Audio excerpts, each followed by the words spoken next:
प्राचीन काल में नर्मदा तटी के तट पर मानधाता नाम का राजा राज्य करते थे। वह अत्यंत दानशील तथा तपस्वी थे। एक दिन की बात है कि वह जंगल में ही ध्यान मग्न होकर तपस्या कर रहे थे। तभी अचानक से वहां पर एक जंगली भालू आ गया। तपस्या में लीन राजा का पैर चबाने लगा, लेकिन राजा बिना किसी विघ्न के अपनी तपस्या में लीन रहे।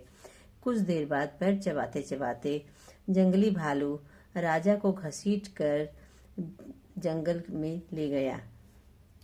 राजा बहुत घबराया, मगर तापस धर्म अनुकूल उसने क्रोध और हिंसा न करके भगवान विष्णु से प्रार्थना की।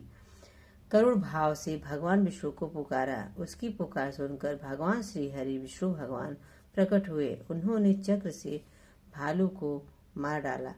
राजा का पैर भालू खा ही चुका था। उसने राजा बहुत ही शोकाकुल हुए।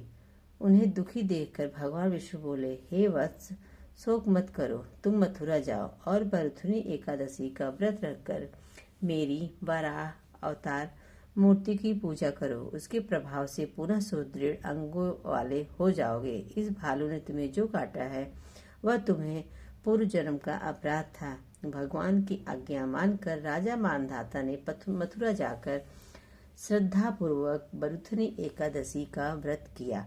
प्रभाव से राजा शीघ्र ही पुनः सुंदर और स्वरूप और संपूर्ण अंगों वाला हो गया।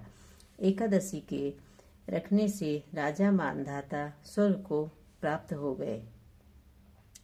जो व्यक्ति भय से पीड़ित हो और बरथुनी एकादशी व्रत रखकर भगवान विष्णु का स्मरण करना चाहिए। इस व्रत को करने वाले समस्त पापों को नाश होकर मोक्ष की प्राप्ति होती है। राधे राधे। श्री कृष्ण। हमारी कहानी आपको कैसी लगी कमेंट में राधे राधे जरूर करें। बरथुनी एकादशी के दिन वराह रूप अवतार का जो है पूजा करते हैं और भगवान विष्णु का ध्यान करते हैं।